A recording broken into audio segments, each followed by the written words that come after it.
Hello students, welcome to the channel. So once again, halo alkane and hello arene. Series 3 हम शुरू करने जा रहे हैं बेटे, जिसमें आज हम रीजनिंग क्वेश्चंस करेंगे, इस चैप्टर के सबसे इंपॉर्टेंट रीजनिंग क्वेश्चंस। सो शुरू करते हैं। सो फर्स्ट क्वेश्चन है हमारा, तीन पार्ट्स हैं इसके। Explain why the dipole moment of chlorobenzene is lower than that of cyclohexyl chloride. ठीक है। सो इसको एक्सप्लेन करने के लिए फर्स्ट पार्ट को एक्सप्लेन करते हैं। क्लोरोबेंजीन दोनों के स्ट्रक्चर्स बना लेते हैं। एक बहुत इंपॉर्टेंट बेसिक है एक्चुअली इस चैप्टर का नेम है halo alkane and hello arene, उसी से रिलेटेड है। दूसरा हमारा है साइक्लोहेक्साइल क्लोराइड, राइट। इन दोनों की डाइपोल मोमेंट किसकी ज़्यादा होगी? तो एक सिंपल बेसिक मैं आपको पहले समझा दूं बेटे। Whenever R halogen is attach to a sp3 carbon, ये देखो चार सिग्मा बॉन्ड है ना कार्बन के अराउंड। जब कार्बन के अराउंड चारों के चारों सिग्मा बॉन्ड होते हैं तो हाइब्रिडाइजेशन sp3 होती है, ठीक है। और दूसरी सिचुएशन में अगर कार्बन के अराउंड एक, दो और तीन सिग्मा है, एक पाई है, पाई हम काउंट नहीं करते हैं फॉर हाइब्रिडाइजेशन। तो यहाँ पे कार्बन की हाइब्रिडाइजेशन तीन सिग्मा की वजह से sp2 है। ओके, सो वी नो बेटे sp3 carbon is less electronegative than sp2 carbon. ये इनका ऑर्डर है इलेक्ट्रोनेगेटिविटी का, ठीक है। ऑब्वियसली बेटे वो s करेक्टर के बेस पे होता है। We know that electronegativity is directly proportional to the s character of the hybridized orbital। That means जो भी हाइब्रिडाइज्ड ऑर्बिटल है, जैसे बेटे आपका sp3 हाइब्रिडाइज्ड ऑर्बिटल है। अब sp3 हाइब्रिडाइज्ड ऑर्बिटल में एक s है और तीन p के कॉम्बिनेशन से बना है। तो इसमें अगर आप देखो तो s का हिस्सा अगर हम सब इक्वल डिवाइड करें तो जस्ट 25% s पार्ट है, 75% is p part. But when we talk about sp2 hybridized orbital, तो sp2 हाइब्रिडाइज्ड ऑर्बिटल में this is the contribution, the s contributes more 33%, और उससे भी ज़्यादा बेटे अगर आपका sp ऑर्बिटल है, sp हाइब्रिडाइज्ड ऑर्बिटल में s contribution is 50%. So this contribution to form a particular hybridized orbital, this is known as s character, the contribution of the s orbital. So higher the s character of this hybridized orbital, या आप कह सकते हैं higher the s character of carbon, उतनी ज़्यादा उसकी electronegativity होती है, राइट। तो सबसे ज़्यादा इलेक्ट्रोनेगेटिव sp कार्बन होता है, sp कार्बन, ठीक है। तो फिलहाल यहाँ sp कार्बन तो नहीं है, sp2 और sp3 का कंपैरिजन है, ठीक है। तो डाइपोल मोमेंट हमें पता है बेटा, dipole moment depends upon the charge separation and the bond length, ठीक है। तो होता क्या है बेटा, ये कार्बन आपका देखो बेंजीन में तीन सिग्मा बॉन्ड है कार्बन के अराउंड, एक पाई बॉन्ड है। ये जो कार्बन है बेंजीन का, दिस इज sp2 हाइब्रिडाइज्ड, और ये साइक्लोहेक्साइल है, और साइक्लोहेक्साइल में एक हाइड्रोजन है जो हमें दिखाई नहीं दे रहा है।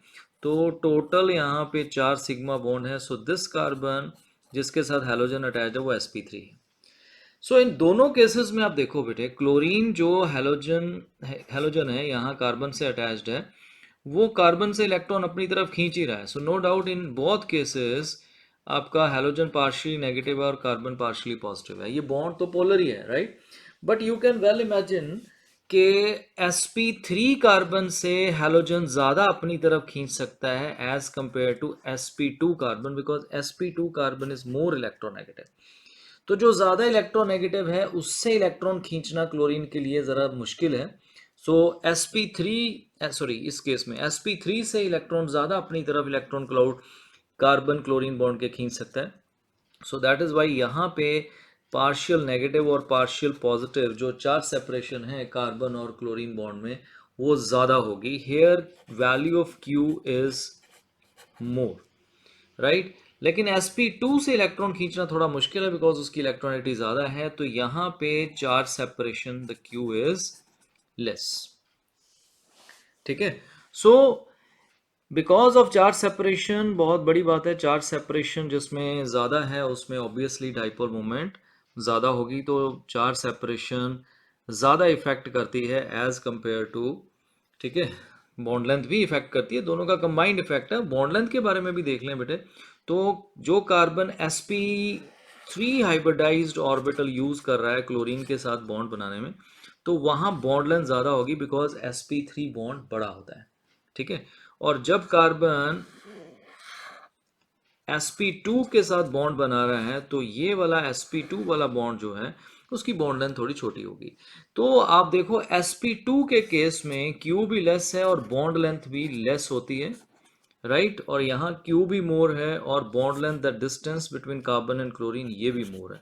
तो अगर दोनों केसेस का कंबाइंड इफेक्ट देखें बेटे, तो obviously dipole moment cyclohexyl chloride की ज़्यादा होगी as compare to chlorobenzene. In short आप हमेशा याद रख लो, जब आपका हेलोजन जो है वो sp3 कार्बन से जुड़ा है बेटे, तो उसकी बॉन्ड लेंथ भी ज़्यादा होती है, राइट, और डाइपोल मोमेंट भी ज़्यादा होती है। जब वो sp2 से जुड़ा है तो बॉन्ड लेंथ भी छोटी होगी और डाइपोल मोमेंट भी कम होती है, ठीक है। तो काफ़ी डिटेल में हमने इसको एक्सप्लेन किया। तो यहाँ पे मैंने एस करेक्टर भी आपको समझाया कि किसी भी हाइब्रिडाइज्ड ऑर्बिटल को बनाने में सभी अलग अलग एटॉमिक ऑर्बिटल का कंट्रीब्यूशन होता है। तो उसमें एस का कंट्रीब्यूशन इलेक्ट्रोनेगेटिविटी मेनली डिसाइड करता है, बिकॉज एस पार्ट जो है न्यूक्लियस के सबसे क्लोज होता है। तो जितना ज़्यादा एस पार्ट होगा उतना ही electron cloud will be more attracted by the nucleus, तो उससे किसी भी एटम की इलेक्ट्रोनेगेटिविटी बढ़ जाती है, ठीक है। Okay, so now we have another question यहाँ पे। सेकंड क्वेश्चन है, alkyl halide though polar are immiscible with water, ठीक है। तो एक अलग पेज पे मैं इसको एक्सप्लेन करता हूँ, right. See, we know that alkyl halides in general we represent them with Rx। ये पोलर होते हैं, why? Because carbon halogen bond polar होता है, कार्बन हेलोजन बॉन्ड पोलर है, ठीक है। बट बेटे इनकी पोलैरिटी जो है इट इज़, ये इतना सफिशिएंट नहीं है कि ये वाटर की आपस की H बॉन्डिंग को ब्रेक करके उसके अंदर घुस जाए और फिर वाटर के साथ H बॉन्डिंग बनाए, right. So this is water, और हमें पता है बेटे वाटर मॉलिक्यूल एक दूसरे के साथ हाइड्रोजन बॉन्डिंग से अटैच्ड होते हैं। सो काफ़ी स्ट्रॉन्ग अट्रैक्शन होती है वाटर मॉलिक्यूल्स में आपस में। ओके, सो इस हाइड्रोजन बॉन्डिंग को ब्रेक करने के लिए ये एक एबिलिटी होनी चाहिए किसी भी मॉलिक्यूल में नई हाइड्रोजन बॉन्डिंग वाटर के साथ बनाने की, ठीक है। सो एक्चुअली जब कोई भी हैलो एल्केन है उसको पानी में हम डालते हैं तो ये अपनी एक सेपरेट लेयर बना के ही रह जाता है, तो पानी के अंदर पेनिट्रेट भी नहीं हो पाता है, ठीक है। So this is your Rx।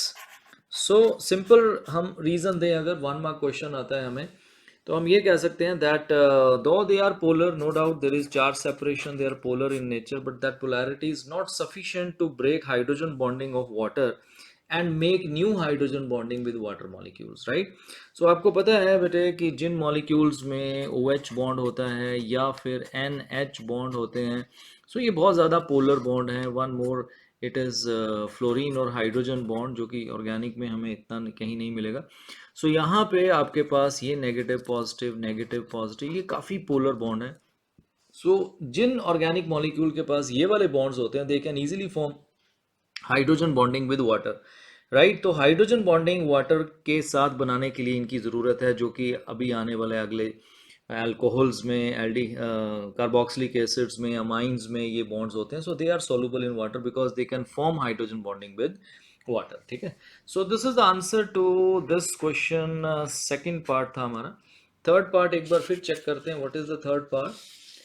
So we have the third part here, that is Grignard reagent should be prepared under anhydrous conditions. So Grignard reagent should be prepared under anhydrous conditions. Very simple answer. Grignard reagent is one of the most important organic compound, rather इनको हम OMCs बोलते हैं, oregano metallic compounds बोलते हैं, क्योंकि इनमें metal और carbon का बॉन्ड होता है। सो ग्रिग्नार्ड रेजेंट, जिसको हम इन जनरल रिप्रेजेंट करते हैं बेटे RMgX से। सो ग्रिग्नार्ड रेजेंट का जो कार्बन और मैग्नीशियम बॉन्ड होता है बहुत हाईली पोलर होता है बेटा। Magnesium is metal, so it is positive, और कार्बन वैसे तो इतना इलेक्ट्रोनेगेटिव नहीं होता, बट जब मैग्नीशियम के साथ अटैच्ड है तो इलेक्ट्रॉन क्लोड बहुत ज़्यादा अपनी तरफ खींच लेता है, so it is negative. So this bond is actually highly polar, and the R part, or you can say the carbon part of Grignard reagent, is always highly electron rich.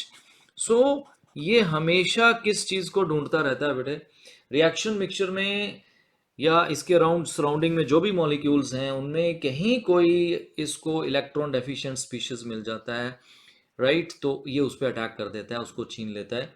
सो यही होता है कि अगर ग्रिग्नार्ड रेजेंट की surrounding में अगर water है ना बेटे, सो अब मैं इसको ऐसे लिख रहा हूँ, ये आपका ग्रिग्नार्ड रेजेंट है जिसका R part highly partially negative है और ये पार्शली पॉजिटिव, बहुत ज़्यादा इलेक्ट्रॉन रिच है।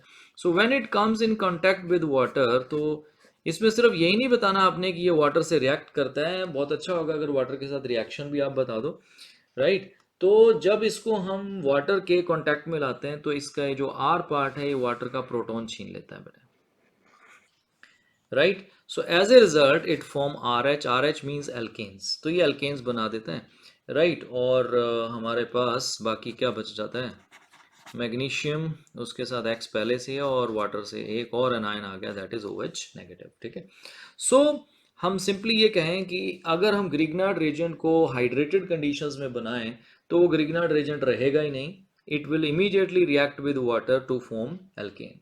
एंड मोर ओवर एक और बात बताता हूँ बेटे, ग्रिग्नार्ड रेजेंट जो है वो सिर्फ वाटर से ही नहीं, कोई भी प्रोटिक सॉल्वेंट है उससे रिएक्ट कर जाते हैं, जैसे even they can also react with alcohols, alcohol से भी रिएक्ट करते हैं, तो साथ में हमने आज ये रिएक्शन भी समझ ली। सो ये भी सेम रिएक्शन है, ये अल्कोहल का भी प्रोटॉन छीन लेते हैं, as a result they form alkanes.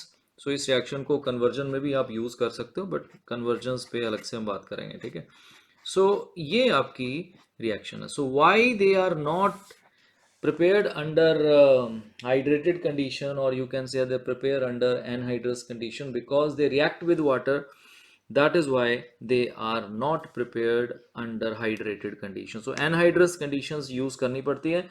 कहीं भी आप देखोगे ऑर्गेनिक में बेटे, जहां भी आप RMGX ग्रिग्नार्ड रेजेंट यूज करने वाले हो, इसको बनाने वाले हो, या इसकी कोई रिएक्शंस हम करते हैं, ठीक है, सो उसमें हम यूजली जब भी इसको प्रेपरेशन है ग्रिग्नार्ड रेजेंट की तो हमेशा ड्राई ईथर यूज करते हैं,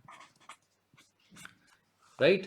सो बिल्कुल ड्राई, उसमें भी मॉइस्चर नहीं होना चाहिए। So that is answer to this question. So I hope ये 3 क्वेश्चंस आपको क्लियर हो गए होंगे। फर्स्ट, डाइपोल मोमेंट का क्वेश्चन हमने किया जिसमें हमने पोलैरिटी, डाइपोल मोमेंट के बेसिक सीखे, राइट। एस करेक्टर के बारे में बात की, इलेक्ट्रोनेगेटिविटी के बारे में बात की, सेम एलिमेंट की इलेक्ट्रोनेगेटिविटी भी डिफरेंट हो सकती है अगर उसकी हाइब्रिडाइजेशन डिफरेंट है।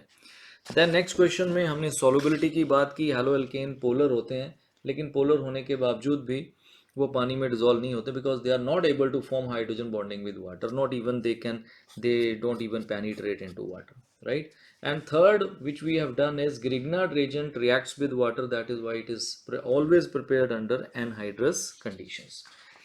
तो ओके बेटे, दिस फर्स्ट क्वेश्चन के 3 पार्ट्स थे जो हमने कर लिया। अब आगे चलते हैं। नाउ मेरे पास है क्वेश्चन नंबर 2। क्वेश्चन नंबर 2 कह रहा है, आउट ऑफ ये बेंजाइल क्लोराइड है बेटे, बेंजाइल क्लोराइड, ठीक है, और ये कंपाउंड जो है वो आपका है diphenyl, you can say chloro diphenyl methane, okay. So इन दोनों में पूछ रहा है which is more easily hydrolysed by aqueous KOH। तो आपको पता है जब एक्वस KOH की कंडीशंस होती हैं तो एक्वस KOH में न्यूक्लियोफिलिक सब्स्टिट्यूशन होती है। मैं जनरल रिएक्शन लिख देता हूँ पहले, RX के साथ जब KOH की रिएक्शन होती है एक्वस की, राइट, तो आपके पास ये X नेगेटिव निकल जाता है, इसकी जगह OH आ जाता है, right. So this is a general reaction, okay. So अब आपके पास 2 रिएजेंट्स की वो बात कर रहे हैं जिसके साथ रिएक्शन करवानी है। सो फर्स्ट आपके पास है, मैं स्ट्रक्चर बना देता हूँ आपको, ये बेंजाइल क्लोराइड है। सो नॉर्मली बेंजाइल क्लोराइड जो है वो हमेशा बेटे SN1 मैकेनिज्म प्रेफर करता है, बिकॉज ये बहुत अच्छा स्टेबल कार्बोकेटायन बना देता है। अगर इसका हैलोजन निकल जाए तो ये एक बहुत ही स्टेबल कार्बोकेटायन बनाएगा, जिसके बारे में बता रहा हूँ आपको। सो ये रहा आपका stable carbocation, benzyl carbocation, right. तो आपको पता है कि जो स्पीशीज अच्छा कार्बोकेटायन बनाते हैं वो SN1 मैकेनिज्म से काम करते हैं। तो ये कार्बोकेटायन बनाया बेंजाइल क्लोराइड से, बेंजाइल कार्बोकेटायन। अब इसमें रेजोनेंस है, और ये रेजोनेंस में आपको बता दूं कि जब भी आपके पास ऐसी सिचुएशन हो, ए के ऊपर पॉजिटिव चार्ज है और बी और सी जो बिल्कुल उसके एडजेसेंट है, उनके बीच में पाई बॉन्डिंग है, तो बेटे उनमें रेजोनेंस की पॉसिबिलिटी होती है।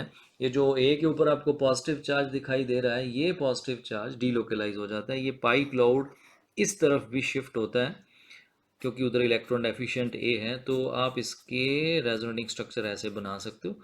तो इन दोनों रेजोनेटिंग स्ट्रक्चर्स को अगर आप ध्यान से देखो तो आप देखोगे कि पॉजिटिव चार्ज जो है वो डीलोकलाइज हो गया है, ए पे भी है और सी पे भी है, तो इनफैक्ट दोनों पे बहुत कम कम है, राइट। सो इसलिए काफ़ी स्टेबल होता है बेंजीन रिंग की वजह से, because this is a carbon directly attach to benzene ring. जब कार्बन डायरेक्टली बेंजीन रिंग से अटैच होता है तो ये रेजोनेंस होती है। ओके, सो अगर हम ये कहें, क्योंकि देखो डायरेक्टली क्वेश्चन में एक्वस KOH है, तो एक्वस मीडियम में अगर रिएक्शन होगी तो वो प्रेफरेबली SN1 मैकेनिज्म से ही होगी। तो ये इसका कार्बोकेटायन है। जब भी आपको कंपैरिजन करना होता है बेटे SN1 में, तो आप कार्बोकेटायन की स्टेबिलिटीज हमेशा देखो। और दूसरा कंपाउंड आपके पास ये है बेटे, सेकंड कंपाउंड आपके पास ये है। तो आप देखो अगर ये वाला कंपाउंड अपना Cl नेगेटिव निकाल दे और हम देखें कि इसका जो फ्री कार्बोकेटायन बनने वाला है रिएक्शन इंटरमीडिएट, वो ये वाला रिएक्शन इंटरमीडिएट है। तो अभी अभी मैंने आपको बताया था कि बेंजीन रिंग की वजह से इसमें जो रेजोनेंस है, तो उससे ये बहुत ज़्यादा स्टेबल होता है, राइट। तो यहाँ पे तो दो दो बेंजीन रिंग है, तो बहुत अच्छे से स्टेबलाइजेशन प्रोवाइड करेंगे। ये भी इसको क्लाउड देगा, पाई क्लाउड, और यहाँ से भी पाई क्लाउड इसकी तरफ आएगा, ठीक है। तो रेजोनेंस की वजह से ये जो पॉजिटिव चार्ज है वो पूरी रिंग में, इस रिंग में भी डीलोकलाइज होगा और इस रिंग में भी डीलोकलाइज होगा। सो एज ए रिजल्ट ये कार्बोकेटायन इस कार्बोकेटायन से और ज़्यादा स्टेबल है दोनों ही बेंजाइल, बट इसमें दो दो बेंजीन रिंग हैं, तो दोनों तरफ से चार्ज की डीलोकलाइजेशन आप इमेजिन कर सकते हो, ठीक है। तो इसमें चार्ज बहुत ज़्यादा delocalize, so this carbocation is actually more stable carbocation, and as compare to that this is less stable carbocation, ठीक है। तो इसलिए हम कह सकते हैं कि ये जो कंपाउंड है ये अपना Cl बहुत जल्दी निकालेगा, और फर्दर KOH एक्वस की प्रेजेंस में ये जो कार्बोकेटायन है ये बेटा OH से रिप्लेस हो जाएंगे और फाइनल प्रोडक्ट आपको मिल जाएगी। जैसे इस केस में आपको प्रोडक्ट मिलेगी ये बेंजाइल अल्कोहल, ठीक है, in the presence of aqueous KOH, और इस केस में आपको ये प्रोडक्ट मिलने वाली है, ठीक है, डाइफिनाइल मीथेनॉल, ये प्रोडक्ट आपको मिलेगी। सो ये आपका काफ़ी फास्ट रिएक्शन होगा, because there is ability to form more stable carbocation as compare to the first case, ठीक है। तो वैसे तो ये क्वेश्चन में बेटे एक्वस KOH आपको पता है सॉल्वेंट अगर प्रोटिक है लाइक वाटर, तो SN1 मैकेनिज्म जो है वो ज़्यादा प्रेफर होता है, ठीक है। SN1 की कंडीशन इसमें दी है, बट बाई चांस यही क्वेश्चन आपको SN2 मैकेनिज्म में आ जाए तो फिर आप हिंड्रेंस चेक करोगे, जो कि इस केस में ज़्यादा होगी, बिकॉज ये देखो मोर ओवर ये कार्बन आपका सेकेंडरी कार्बन है बेटे, और ये कार्बन आपका प्राइमरी कार्बन है। तो उस बेस पे अगर SN2 की कंडीशन पे इन्हीं का ही कोई क्वेश्चन आ जाए आपको, तो फिर then in that case this will be more reactive and this will be less reactive, ठीक है। बट एज सच आप यहाँ पे लिख सकते हो जब भी इस क्वेश्चन का आप आंसर दो कि बिकॉज सॉल्वेंट जो है वो वाटर है यहाँ पे, तो इसलिए SN1 की कंडीशन ज़्यादा प्रेफर्ड है, और मोर ओवर ऐसा कंपाउंड रिएक्ट कर रहा है बेटे जो बड़ा ही स्टेबल कार्बोकेटाइन देगा आपको, तो इसलिए SN1 के बेस पे आप बात कर सकते हो। तो the second compound will be more reactive, more easily hydrolyzed in the basic medium to form alcohol as compared to the first one, right? So I hope ये क्वेश्चन बिल्कुल क्लियर हो जाना चाहिए आपको। अब चलते हैं अगले क्वेश्चन पे। सो नेक्स्ट क्वेश्चन हमारा है, among isomeric dichlorobenzene, isomeric dichlorobenzene में ऑब्वियसली दो Cl हैं एक बेंजीन रिंग में, तो ऑर्थो मेटा और पैरा वाले आइसोमर्स बनेंगे आपके पास, ठीक है। तो अब हमें क्या करना है, इनकी डाइपोल मोमेंट की बात करनी है, ठीक है। तो let it be the first one is this ortho dichlorobenzene, and then we have meta dichlorobenzene, and this is para dichlorobenzene, right बेटे। सो अब आपको ये पता है बेटे कि जो आपकी कार्बन हैलोजन बॉन्ड है, अभी हमने फर्स्ट क्वेश्चन में बात की, carbon halogen bond is polar और नेगेटिव इधर है, पॉजिटिव इधर है, कार्बन लेस इलेक्ट्रोनेगेटिव है, राइट। अब इसकी जो पोलैरिटी है उसमें डाइपोल मोमेंट वेक्टर ऑब्वियसली किसकी तरफ पॉइंट आउट करेगा, विच इज मोर इलेक्ट्रोनेगेटिव। सो हमें पता है dipole moment is a vector quantity, right, it's a vector quantity and the vector always points towards more electronegative element, ठीक है। तो अब जरा हम यहाँ पे इनके डाइपोल मोमेंट वेक्टर्स की बात करें, तो डाइपोल मोमेंट वेक्टर यहाँ पे कार्बन क्लोरीन की तरफ ये और दूसरा ये, ठीक है। तो ऑब्वियसली इस तरह से दो वेक्टर्स हैं, दोनों वेक्टर्स का मैग्नीट्यूड सेम है बिकॉज दोनों सेम बॉन्ड के ही चार्ज सेपरेशन है, राइट। तो यहाँ पे एंगल थोड़ा छोटा है। उसके बाद जब हम मेटा में जाते हैं तो ये वेक्टर काफ़ी दूर जा रहे हैं एक दूसरे से, और ये इनके बीच में एंगल जो है वो काफ़ी ज़्यादा है, यहाँ एंगल कम है, राइट। और आपको पता है डाइपोल मोमेंट जो है वो वेक्टर्स के एंगल पे डिपेंड करती है। जितना ज़्यादा एंगल बढ़ता जाएगा, the vectors are moving quite away from each other, so उतनी डाइपोल मोमेंट हमेशा कम होगी, ठीक है। और यहाँ पे तो आप देखो they are diagonally opposite to each other, symmetrical structure है पैरा का, तो डायगनली ऑपोजिट में ये दोनों vector they are pointing exactly opposite to each other, तो यहाँ पे तो डाइपोल मोमेंट जीरो होने वाली है भाई, ठीक है। तो इसकी डाइपोल मोमेंट तो ऑलमोस्ट जीरो ही होती है, राइट। तो यहाँ पे ऑर्थो और मेटा में अगर हम बात करें तो ऑर्थो की डाइपोल मोमेंट सबसे हाईएस्ट होगी यहाँ पे, बिकॉज उसमें bond angle between the vector सबसे कम है, ठीक है। तो ऑर्थो सबसे ज़्यादा, then meta and then para, this is the order of dipole moment among the isomeric dichlorobenzene, ठीक है। तो रीजन भी हमने दे दिया और हमारे क्वेश्चन का आंसर ये है कि 1,2 डाइक्लोरोबेंजीन और ortho dichlorobenzene is having the highest dipole moment among all these three isomers. Okay, so that's all. आगे बढ़ते हैं क्वेश्चन नंबर 4। क्वेश्चन नंबर 4 है the treatment of alkyl chloride with aqueous KOH leads to the formation of alcohol, but in the presence of alcoholic KOH alkenes are the major product। तो ये question है हमारा भाई, substitution और elimination reaction में बड़ी लड़ाई रहती है। सब्स्टिट्यूशन रिएक्शन में एलिमिनेशन प्रोडक्ट बन जाते हैं कभी कभी, और एलिमिनेशन में सब्स्टिट्यूशन प्रोडक्ट बन जाते हैं, ठीक है। तो इनमें बहुत ध्यान से हमें कंडीशन सूटेबल रखनी पड़ती हैं कि जिससे सब्स्टिट्यूशन चाहें तो उसकी कंडीशन रखनी पड़ती है, और एलिमिनेशन रिएक्शन करवानी हो तो उसकी कंडीशन रखनी पड़ती है, ठीक है। बट इन शॉर्ट बेटे ये ऐसी रिएक्शन है सब्स्टिट्यूशन एलिमिनेशन जिनकी रिएक्शन कंडीशन एक दूसरे से काफ़ी मिलती जुलती होती हैं, तो इसलिए दोनों प्रोडक्ट्स बनते हैं, लेकिन हाँ परसेंटेज वेरी करती है। ओके, तो भाई सबसे पहले हम चलते हैं, ये कह रहा है कि अगर हम एल्काइल हैलाइड मींस RX जो है इसकी रिएक्शन करवाते हैं KOH एक्वस से, तो आपके पास अल्कोहल्स बनते हैं। और अगर हम KOH अल्कोहलिक मीट अल्कोहल की प्रेजेंस में strong base like KOH use करते हैं, तो आपके पास जो प्रोडक्ट है वो मेजर प्रोडक्ट एल्कीन बनती है, ठीक है। तो इस तरफ आपके पास है सब्स्टिट्यूशन प्रोडक्ट और इधर है आपके पास एलिमिनेशन प्रोडक्ट, ठीक है। तो इसी का ही हमें रीज़न बताना है। तो बेसिकली बेटे देखो, जब हम एलिमिनेशन रिएक्शन की बात करते हैं जो कि कुछ इस तरह से होता है, देखो अल्फा कार्बन हम उसे कहते हैं जिसके साथ हैलोजन अटैच्ड, और उसके बिल्कुल साथ वाले कार्बन को बीटा कार्बन बोलते हैं, जिसपे एक हाइड्रोजन होना ज़रूरी है फॉर एलिमिनेशन रिएक्शंस, ठीक है।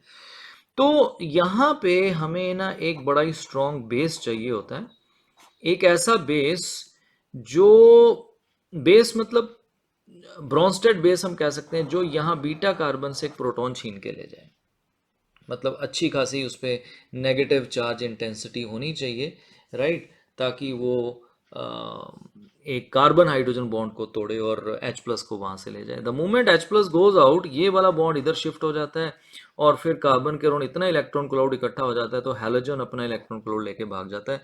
सो लॉस ऑफ HX हो गया और कार्बन कार्बन के बीच में डबल बॉन्ड आ जाता है।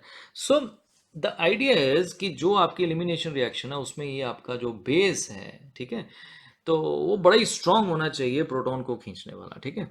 लेकिन यहाँ पे आपके पास ज़रूरी नहीं है कि बहुत स्ट्रांग हो, ठीक है, क्योंकि यहाँ आपको प्रोटॉन नहीं छीनना है बल्कि सिर्फ यहाँ से एक्स ने हट जाना है और उसने एक्स की जगह ले ली है, तो आपके पास यहाँ अल्कोहल बनेगा ROH, ठीक है। अब हम मेन मुद्दे पे आते हैं। जब हम क्या यूज़ करते हैं बेटे, एक्वस KOH। तो एक्वस KOH में आपको पता है एक्वस मीडियम में KOH डिसोशिएट होता है और आपके पास ये दो चीज़ें बनती हैं, ठीक है। OH नेगेटिव आपके पास पानी में फ्री है, लेकिन आप देखो ये किससे सराउंडेड है, यहाँ पे ये वाटर से सराउंडेड है। और आप सबको पता है कि वाटर जो है सॉल्वेंट, वो बहुत ज़्यादा पोलर सॉल्वेंट है, ठीक है। तो ऑब्वियसली इस OH नेगेटिव को वाटर अपने हाइड्रोजन एंड से स्ट्रांगली अट्रैक्ट करेगा इस तरह से, जिसको हम हाइड्रेशन बोल देते हैं, राइट। सो सारे हाइड्रोजन पार्शली पॉजिटिव हैं। सो बिकॉज इस हाइड्रेशन की वजह से यहाँ OH नेगेटिव को इतनी स्ट्रांग हाइड्रेशन मिलती है कि उसका जो नेगेटिव चार्ज है ना बेटे, ये नेगेटिव चार्ज उसका काफ़ी सप्रेस हो जाता है, राइट। तो उस नेगेटिव चार्ज के सप्रेस होने से ये प्रोटॉन खींचने के लायक नहीं रहता भाई, ऐसा हम कह सकते हैं। थोड़ा एक न्यूक्लियोफाइल तो ये रहता ही है, ठीक है। न्यूक्लियोफाइल मतलब कि जो एक नेगेटिव इलेक्ट्रॉन रिच स्पीशीज है, सारे बेस भी न्यूक्लियोफाइल ही होते हैं, ठीक है। लेकिन कब वो क्या काम करता है उसके बेस पे हम उसको न्यूक्लियोफाइल या बेस बोलते हैं। स्पीशीज एक ही होता है, दोनों में है तो स्पीशीज एक ही, यहाँ भी OH नेगेटिव है, यहाँ OH नेगेटिव है, ठीक है। बट इस केस में यहाँ वाटर इसको बहुत स्ट्रांगली हाइड्रेट करता है, तो इसका नेगेटिव चार्ज सप्रेस हो जाता है, तो ये न्यूक्लियोफाइल तो बेटे एक्ट कर पाता है लेकिन बेस नहीं एक्ट कर पाता, ठीक है। दूसरे केस में इसके दो तरह की एक्सप्लेनेशन है, मैं आपको दोनों दे सकता हूं यहाँ पे। एक तो ये है कि यहाँ जो आपका OH नेगेटिव है, it is actually surrounded by या सॉल्वेटेड वर्ड कह लो, और इसके अराउंड कौन है, एक अल्कोहल है। और अल्कोहल्स जो हैं जैसे ROH है, तो अल्कोहल्स वाटर से थोड़ा कम पोलर होते हैं, लेस पोलर हैं, ठीक है। तो लेस पोलर होने की वजह से इसमें इतना ज़्यादा अट्रैक्शन नहीं मिलेगी OH को, OH नेगेटिव को। तो यहाँ पे आपका OH नेगेटिव थोड़ा लेस सॉल्वेटेड होता है, लेस सॉल्वेटेड। तो अगर लेस सॉल्वेटेड है तो इसका मतलब इसकी जो नेगेटिव फील्ड की इंटेंसिटी है वो काफ़ी ज़्यादा स्ट्रॉन्ग होगी, and that will help OH negative to take away H+ from here, ठीक है। तो कुछ बुक्स तो बेटे ये एक्सप्लेनेशन देती हैं और ये भी अपने आप में सही एक एक्सप्लेनेशन है, और लेकिन कुछ बुक्स एक और एक्सप्लेनेशन देती हैं, ठीक है। तो वो एक्सप्लेनेशन भी हम यहाँ पे मैं आपसे शेयर कर रहा हूँ। वो ये है कि जब हम KOH और अल्कोहल है ना हमारे पास, तो दिस एक्सप्लेनेशन सेज कि KOH being a very strong base, तो ये यहाँ से प्रोटॉन छीन के आपके पास एक एल्कोक्साइड आयन प्रोड्यूस करता है। और एल्कोक्साइड आयन जो है अपने आप में एक बहुत ही स्ट्रॉन्ग बेस है, तो जो यहाँ से प्रोटॉन को बड़ी आसानी से खींच के ले जाता है, ठीक है। As compare to OH negative ये बड़ा ही स्ट्रॉन्ग बेस है, तो ये इसको बड़ी आसानी से खींच के ले जाता है, तो उससे एलिमिनेशन रिएक्शन काफ़ी प्रेफर्ड होती है, ठीक है। सो आप इसको थोड़ा सर्च करके देख लो, तो आपको दो तरह की एक्सप्लेनेशन इस क्वेश्चन में मिलती हैं। The second one also seems to be a very good explanation, the first one in general it's a good explanation, ठीक है। सो दोनों केसेस में हम ये कह सकते हैं कि जब KOH अल्कोहल के साथ प्रेजेंट है तो सोल्यूशन में एक बड़ा स्ट्रॉन्ग बेस प्रेजेंट होता है, ठीक है। चाहे वो लेस सॉल्वेटेड OH नेगेटिव हो, चाहे आपका एल्कोक्साइड है, ठीक है। तो दोनों जो हैं बड़े अच्छे नेगेटिव फील्ड वाले रिएजेंट हैं, तो प्रोटॉन छीन के कौन सी रिएक्शन प्रेफर करते हैं, एलिमिनेशन प्रेफर करते हैं एज कंपेयर टू सब्स्टिट्यूशन, ठीक है। But here the explanation is very much final कि it is highly hydrated, highly solvated, so it suppresses its negative field. तो नेगेटिव फील्ड कम होने की वजह से ये प्रोटॉन नहीं एक्सेप्ट कर सकता बेटे, तो हैलोजन निकल गया तो R पे अटैक कर सकता है और अल्कोहल बना सकता है, बट अल्कीन्स नहीं बना सकता, right. So this is the explanation to this question. Question number 5 है, why alkyl fluorides are prepared by traditional methods? You why alkyl fluorides are prepared by traditional method use for other, यहाँ थोड़ा सा मैं question ठीक कर दूं, why alkyl fluorides are not आएगा बेटा यहाँ पे, आई एम सॉरी, तो जरा करेक्ट कर लेते हैं, are not prepared by traditional method use for other halide. ठीक है, देखो बाकी सारे हेलाइड्स जैसे क्लोराइड, ब्रोमाइड, आयोडाइड्स वगैरह बनाने में आप कुछ ट्रेडिशनल मेथड यूज करते हैं जिसमें हैलोजनेशन वगैरह है, आप एल्केन्स को हैलोजन से ट्रीट करते हैं in the presence of light, तो फ्री रेडिकल सब्स्टिट्यूशन होती हैं, तो वहाँ पे आप मोस्ट सुटेबल, आप यहाँ पे कभी फ्लोरीन नहीं यूज़ करते बेटे, यहाँ पे आरएफ हमारे पास नहीं बनता, वही हमारा क्वेश्चन है, उसको हम डिस्कस करने वाले हैं कि यहाँ पे आरएफ हम क्यों नहीं बना पाते हैं। ठीक है, तो और भी कई मेथड्स हैं, जैसे एक और मेथड है जिसमें आप बेटा एल्कीन्स में एच एक्स ऐड करते हो। ठीक है, एच एक्स ऐड करके आप ऑब्वियसली एडिशन रिएक्शंस करा के यहाँ पे हेलो एल्केन बना लेते, लेकिन यहाँ भी आपको मना कर दिया जाता है कि भी एच एफ को मत यूज़ करना। उसका रीज़न तो बड़ा सिंपल है कि यहाँ पे एच एफ बॉन्ड खुद ही इतना स्ट्रांग होता है, तो ये खुद टूटेगा तो ऐड होगा ना बेटे। ठीक है, तो ये खुद ही बड़ा स्ट्रांग होता है, तो ये दो बड़े ही ट्रेडिशनल मेथड है जिससे आप हेलो एल्केन बना सकते हो, लेकिन दोनों में अब फ्लोरीन का क्या प्रॉब्लम है उसको हम डिस्कस करने वाले हैं। ठीक है, तो यहाँ भी आपको मना किया जाता है कि F2 को मत यूज़ करो। ठीक है, you can use chlorine, you can use bromine, और थोड़ा सा आयोडीन का भी इशू होता है, लेकिन उसका हम सोल्यूशन कर देते हैं, वो ऑलरेडी पिछले वीडियो में आपको क्वेश्चन करा चुका हूँ मैं। ठीक है, सो आयोडीन जो है उसमें थोड़े बहुत इशू रहते हैं, लेकिन ज़्यादा प्रेफर हम ये क्लोराइड और ब्रोमाइड बनाने के लिए करते हैं। ठीक है, आयोडीन के केस में आपके पास प्रॉब्लम आती है कि प्रोडक्ट में HI बन जाता है जो रिएक्शन को रिवर्सिबल कर देता है, लेकिन उसको हम ख़त्म करने के लिए नाइट्रिक एसिड या आयोडिक एसिड यूज़ कर लेते हैं बेटे, तो उसको ख़त्म करते हैं, तो प्रॉब्लम सॉल्व कर लेते हैं। राइट, तो जब ये क्वेश्चन आएगा कहीं हम देखेंगे। सो ये एल्केन के साथ I2 की रिएक्शन रिवर्सिबल होती है HI की वजह से, तो HI को हम ख़त्म कर देते हैं, उसकी प्रॉब्लम सॉल्व हो जाती है।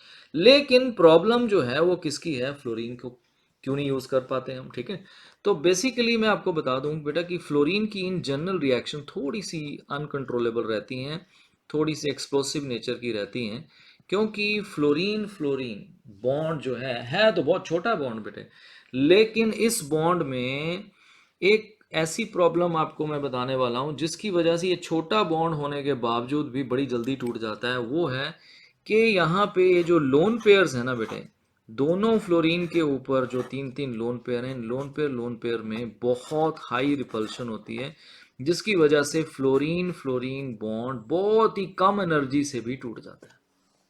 ठीक है, तो आप पहले तो ये देखो कि रिएक्टेंट में अगर बहुत ही कम एनर्जी चाहिए हो तो वो भी रिएक्शन को एक्सप्लोसिव बनाता है। ठीक है, तो फ्लोरीन को ब्रेक करने के लिए बहुत कम एनर्जी चाहिए, तो कहने का मतलब है कि दो फ्लोरीन एटम तो एकदम आपको फ्री मिल जाते हैं।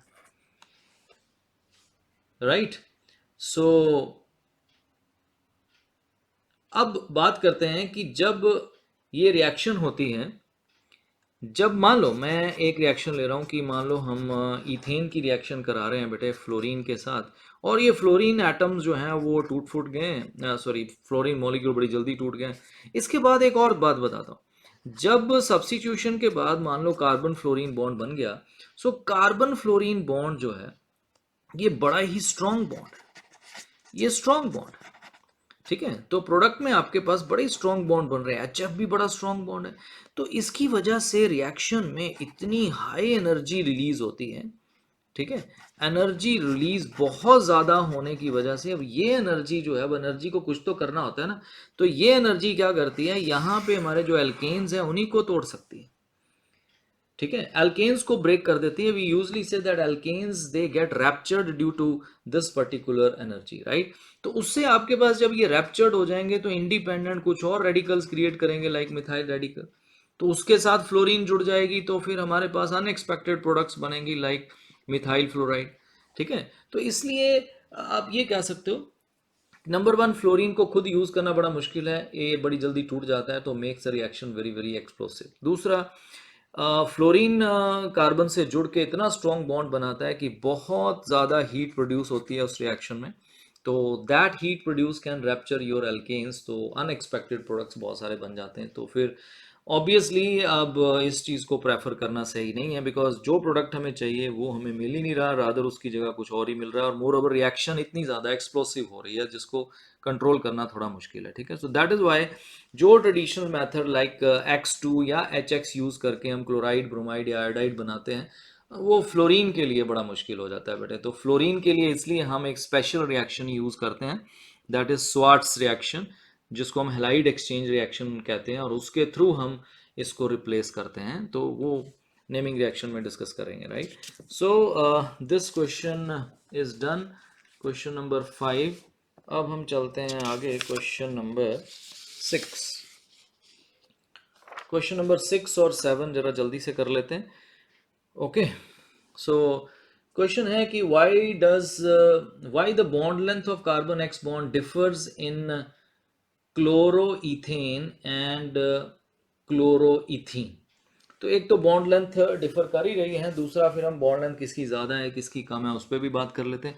तो आज ये ना फर्स्ट क्वेश्चन में मैंने आपको समझाया था बेटे कि यहाँ पे दो कंपाउंड की बात कर रहा है, वो क्लोरोईथेन एंड क्लोरोईथीन। तो आपको एक मेजर डिफरेंस सामने दिखाई दे रहा है। वो जो मेजर डिफरेंस है वो इन दो कार्बन की हाइब्रिडाइजेशन में है। सो आप देख सकते हो यहाँ इस कार्बन के अराउंड एक सिग्मा बॉन्ड, ये एक इस कार्बन के साथ, दो हाइड्रोजन के साथ। तो यहाँ इस कार्बन के अराउंड टोटल 4 सिग्मा बॉन्ड है। ये कार्बन आपका है भी sp3 और ये कार्बन है sp2 कार्बन, ठीक है। तो इसमें दो रीजंस आपको बताऊंगा। एक तो मैंने आपको अभी पिछले क्वेश्चंस में बताया कि जब कार्बन अपना sp3 हाइब्रिडाइज्ड ऑर्बिटल यूज कर रहा है क्लोरीन के साथ बॉन्ड बनाने में, तो sp3 hybridised bond, sp3 hybridised orbital जो है बड़े साइज का होता है, तो फिर बॉन्ड लेंथ भी ज्यादा होगी, ठीक है। तो because of the bigger size of sp3 hybridised orbital, ठीक है। और sp2 हाइब्रिडाइज्ड ऑर्बिटल थोड़ा छोटे साइज का होता है, बिकॉज 3 ही ऑर्बिटल बने इसको बनाने में, एक s और 2 p। तो ऑब्वियसली इसकी बॉन्ड लेंथ छोटी होती है, the reason being the smaller size of sp2 hybridized orbital. ये तो एक जनरल रीजन हो गया, इसको भी हम एक्सेप्ट करते हैं, वेरी सिंपल। और एक दूसरा रीजन मैं आपको देता हूं, वो ये है कि यहाँ पे आपके पास ना रेजोनेंस होती है। मैंने एक वीडियो में आपको पहले भी बताया कि जब भी ए के ऊपर लोन पेयर दिखाई दें और बिल्कुल साथ वाले दो एटम्स के बीच में पाई क्लाउड हो, तो ये नॉन बॉन्डिंग इलेक्ट्रॉन जिसको हम एन इलेक्ट्रॉन्स बोलते हैं, और ये जो पाई क्लाउड वाले इलेक्ट्रॉन्स हैं, इनमें एन पाई कंजुगेशन वाली रेजोनेंस होती है, आप ऐसा कह सकते हैं। तो उसमें ये इलेक्ट्रॉन इधर शिफ्ट होते हैं, ये इधर शिफ्ट होते हैं, तो एज ए रिजल्ट आपके पास ये एक रेजोनेटिंग स्ट्रक्चर इसका मैं बनाने जा रहा हूँ, ठीक है। ये देखो, तो अब इस रेजोनेटिंग स्ट्रक्चर को अगर आप इसका, आपको पता है रेजोनेंस में क्या होता है कि जो जितने भी स्ट्रक्चर आप बनाते हो, तो रियल स्ट्रक्चर जो है कंपाउंड का उन सभी का हाइब्रिड होता है। तो आप यहाँ चेक करो, ये बॉन्ड आपको क्या दिखाई दे रहा है, सिंगल बॉन्ड, और अभी ए और बी के बीच में कैसा बॉन्ड दिख रहा है, डबल बॉन्ड, राइट। तो इसका मतलब it is a partial double bond, इधर सिंगल और आपके पास, nor it is a double bond somewhere in between them, ठीक है। तो इसका मतलब ये हुआ कि यहाँ ये देखो, क्लोरीन पे लोन पेयर है, तो ये हमारा ए हो गया, और बी और सी में डबल बॉन्ड है, राइट। तो यहाँ ऐसी रेजोनेंस की वजह से कार्बन और chlorine bond is actually a partial double bond. तो ये जो पार्शियल डबल बॉन्ड होगा, तो ऑब्वियसली इसकी जो बॉन्ड लेंथ है वो छोटी हो जाएगी, bond length is small, right.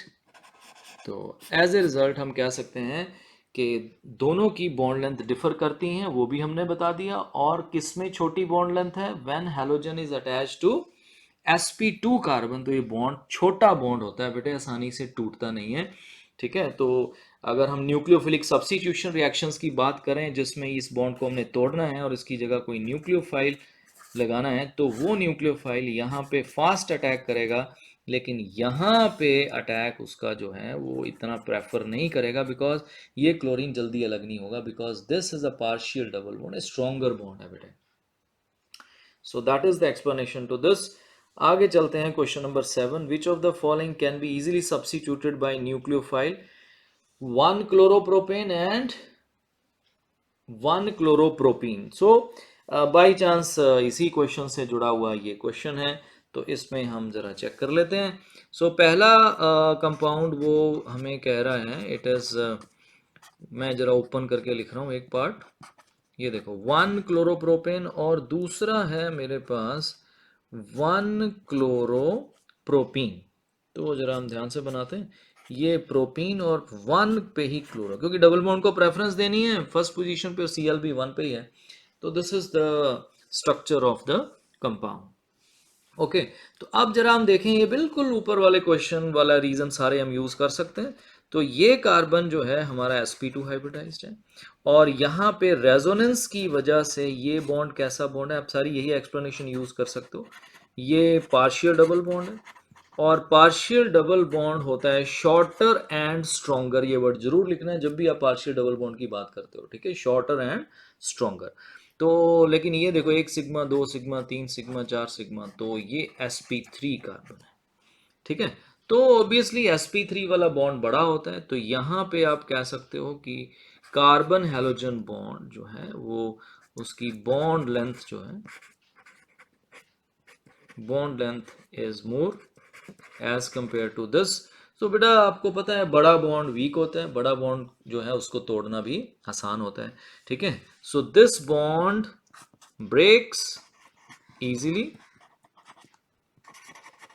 तो अगर आसानी से टूट रहा है तो फिर ऑब्वियसली न्यूक्लियोफिलिक सब्स्टिट्यूशन यहाँ आसान होगी as compare to, in this case 1 chloropropene, जिसमें halogen is attach to which carbon, sp2 carbon, right बेटे। सो दोनों क्वेश्चंस एक दूसरे की एक्सप्लेनेशन हम इसमें यूज कर सकते हैं। ये इसकी एक एप्लीकेशन है कि अगर ये बॉन्ड वीक है ना, तो फिर इसमें रिएक्शन फास्ट होती है, न्यूक्लियोफिलिक सब्स्टिट्यूशन। ये बॉन्ड स्ट्रॉन्ग है तो नॉर्मल इसमें न्यूक्लियोफिलिक सब्स्टिट्यूशन हम इन बॉन्ड्स मेन कंपाउंड में अवॉइड करते हैं, बिकॉज बड़ी हाई टेम्परेचर प्रेशर यूज करने पड़ते हैं अगर यहाँ हम न्यूक्लियोफिलिक सब्स्टिट्यूशन कराते हैं, ठीक है।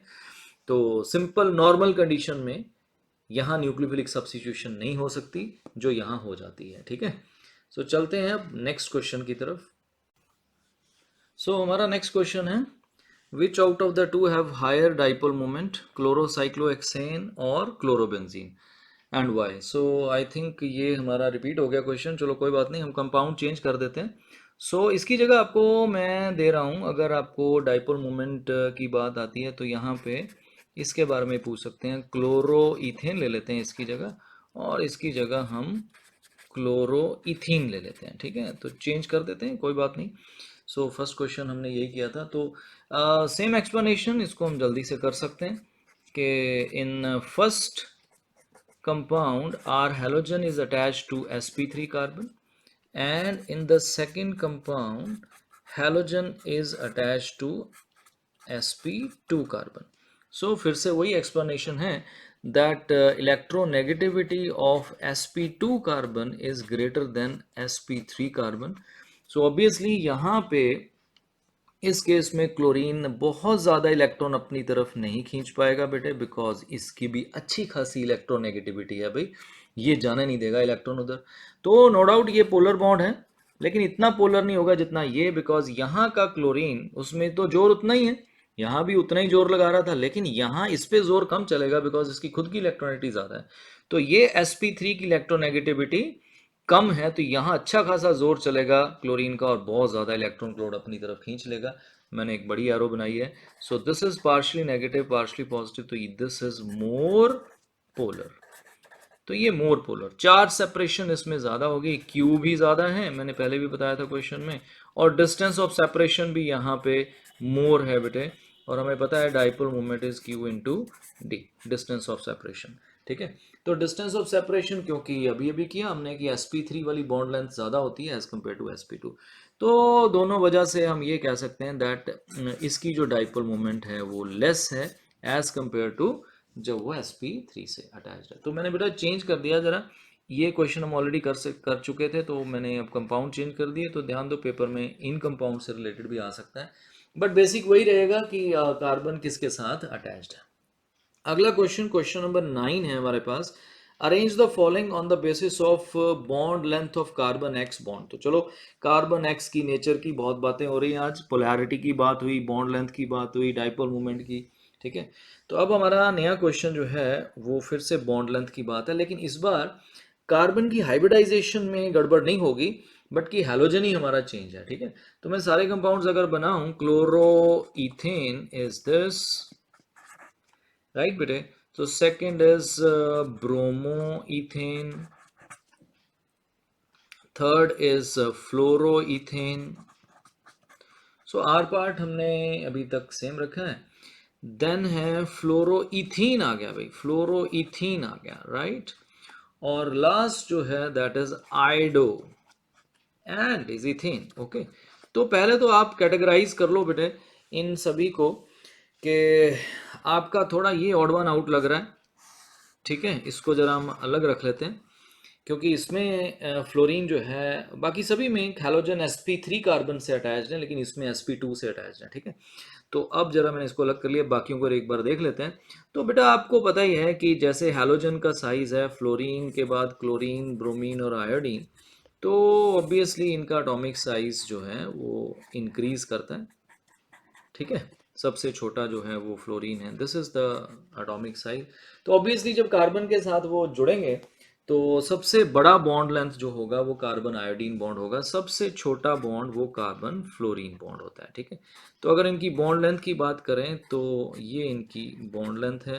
तो सबसे बड़ा बॉन्ड ये है बिकॉज इसका साइज सबसे बड़ा है, फ्लोरीन सबसे छोटा साइज का है, तो ये बॉन्ड लेंथ इनकी इंक्रीज कर रही है। तो अगर मैं इनको 1 2 3 4 और 5 लिखूं तो सबसे इसके केस में छोटी बॉन्ड लेंथ वो 3 की होगी। लेकिन जरा इनको कंपेयर कर लें और फिर एकदम ऑर्डर हम लिख सकते हैं इन दोनों में। देखो इन 1 2 3 और 5 में ये 3 सबसे छोटा है, लेकिन आपको पता है यहाँ कार्बन और फ्लोरीन बॉन्ड बॉन्ड लेंथ उससे भी छोटी है, बिकॉज ये तो फिर भी sp3 था, लेकिन ये हमने चेंज कर दिया, ये कार्बन आपका sp2 है, राइट। तो sp2 कार्बन जो है उसकी बॉन्ड लेंथ उसमें छोटा साइज है, तो हम ऑलरेडी कई क्वेश्चन में डिस्कस कर चुके हैं, तो ये बॉन्ड सबसे छोटा होगा। ठीक है, तो यहाँ सबसे छोटा साइज जो है कार्बन हैलोजन बॉन्ड लेंथ को अगर हम देखें तो वो इस केस में नंबर 4 में सबसे छोटा होगा। उसके बाद नंबर 3 फ्लोरीन का ही बॉन्ड है लेकिन sp3 वाला है तो बड़ा होगा। उसके बाद नेक्स्ट हायर बॉन्ड 1 क्लोरीन वाला, फिर ब्रोमीन वाला, और सबसे हाई जो है ये बॉन्ड होगा, ये कार्बन आयोडीन बॉन्ड, ये कार्बन ब्रोमीन, ये कार्बन क्लोरीन, ये कार्बन फ्लोरीन, लेकिन कौन सा कार्बन sp, ये आपका sp3 कार्बन। ठीक है, ये आपका है sp3 कार्बन। ओके, लेकिन यहां पे है carbon fluorine bond with which carbon, sp2 carbon, तो इसलिए वो सबसे छोटा है। ठीक है, so I hope this question is clear और आपको ये बॉन्ड लेंथ का ऑर्डर भी मिल गया। ठीक है, अब हम नेक्स्ट क्वेश्चन की तरफ चलते हैं। यस बेटे, सो नेक्स्ट क्वेश्चन नंबर 10 है, why the dipole moment of fluoromethane is unexpectedly less than chloromethane in spite of the fact that fluorine is more electronegative than chlorine। बहुत अच्छा क्वेश्चन है ये। तो इस क्वेश्चन में हैरानी की बात तो है कि अगर हम फ्लोरोमीथेन और क्लोरोमीथेन की बात करते हैं तो हम पिछले कई क्वेश्चन में बात कर चुके हैं कि आप ये जो हमारा डाइपोल मोमेंट है वो चार्ज सेपरेशन पे डिपेंड करता है, बट नहीं बेटे, सिर्फ चार्ज सेपरेशन एक अकेला डिसाइडिंग फैक्टर नहीं है, साथ में बॉन्ड लेंथ भी है। ठीक है, सो नो डाउट फ्लोरीन ज़्यादा इलेक्ट्रोनेगेटिव है एज कंपेयर टू क्लोरीन, तो यहाँ पे चार्ज सेपरेशन काफ़ी ज़्यादा होगी, नेगेटिव और पॉजिटिव, तो चार्ज सेपरेशन तो फ्लोरीन वाले केस में ज़्यादा होगी, राइट। लेकिन बॉन्ड लेंथ जरा यहाँ ज़्यादा है बेटे, और यहाँ पे बॉन्ड लेंथ बहुत ही छोटी है, तो उससे क्या होता है बेटे, इस केस में आपके पास चार्ज और distance of separation of charges, that is carbon fluorine bond length जो कि बहुत छोटी है, तो इन दोनों का जो प्रोडक्ट है, ठीक है, तो यहाँ म्यू के लिए कम वैल्यू आती है इस प्रोडक्ट की Q इंटू डी की। ठीक है, तो यहाँ सिंपल रीजन जो है वो इनकी बॉन्ड लेंथ है, जो कि इसमें थोड़ी ज़्यादा है, तो इसमें चार्ज सेपरेशन भी अच्छी खासी है, ये कोई ब्रोमीन या आयोडीन नहीं है। ठीक है, अगर हम सारे कंपैरिजन करें, ठीक है, तो चलो उसको भी मैं बताता हूँ। तो यहाँ पे डी काफ़ी ज़्यादा है, तो चार्ज सेपरेशन भी अच्छी खासी है और बॉन्ड लेंथ भी अच्छी खासी है, तो क्यू और डी की प्रोडक्ट यहाँ ज़्यादा होने की वजह से यहाँ पे म्यू की वैल्यू ज़्यादा होती है। ठीक है, तो अगर इसी के साथ साथ हम बाकियों को भी कंपेयर कर लें एक बार, तो हमारा ये सारा ही क्वेश्चन सॉल्व हो जाता है, चाहे इस क्वेश्चन में हमें दिया नहीं है, लेकिन एक बार मैं बात करना चाहूँगा। देखो डाइपोल मोमेंट की मैं रियल वैल्यूज़ आपको दूं अगर, तो इसकी डाइपोल मोमेंट 1.847 डेबे होती है, राइट, और इसकी डाइपोल मोमेंट जो है 1.860 डेबे होती है। ठीक है, तो थोड़ा सा ज़्यादा है, राइट, बट हैरानी की बात है पोलैरिटी इस बॉन्ड की ज़्यादा है, बॉन्ड लेंथ इस बॉन्ड की ज़्यादा है। ठीक है, तो प्रोडक्ट में क्यू और डी में ये जीत जाता है। ठीक है, तो ऐसे ही अगर हम बात करें, आप बोलोगे सर फिर तो बॉन्ड लेंथ तो ब्रोमीन में और भी ज़्यादा होगी, आयोडीन में बॉन्ड लेंथ और भी ज़्यादा होगी, लेकिन बेटा वहाँ पोलैरिटी कुछ भी नहीं है, iodine is not that much electronegative, तो यहाँ जो डिसाइडिंग फैक्टर है वो क्यू ही रहता है, इस केस में भी और इस केस में भी। सो बॉन्ड लेंथ इतना मैटर नहीं करती क्योंकि क्यू ही बहुत कम है, because their electronegativities are very less, तो अच्छी चार्ज सेपरेशन ही क्रिएट नहीं होती। तो सिर्फ अनएक्सपेक्टेड बिहेवियर यहाँ आता है क्योंकि यहाँ चार्ज सेपरेशन भी ठीक ठाक थी और बॉन्ड लेंथ जो है वो दोनों का प्रोडक्ट डोमिनेट कर जाता है। ठीक है, तो अगर मैं इन दोनों की आपको डाइपोल मोमेंट की वैल्यू दूं, तो यहाँ पे डाइपोल मोमेंट आपकी 1.830 डेबे होती है और आयोडीन के केस में बहुत कम होती है, 1.636 डेबे। ठीक है, तो अगर ऑर्डर देखें तो आर सी एल, अगर आर ग्रुप सेम रखा है तो ठीक है ना, तो ये ज़्यादा है then R F, then R B R and then R I. ठीक है, सो यहाँ पे फिलहाल जो डाटा मैंने दिया वो सिर्फ आपको मिथाइल का दिया है बेटे, सो मिथाइल वाले केस में। ठीक है, so that value of dipole moment is given, so this is the answer to this question.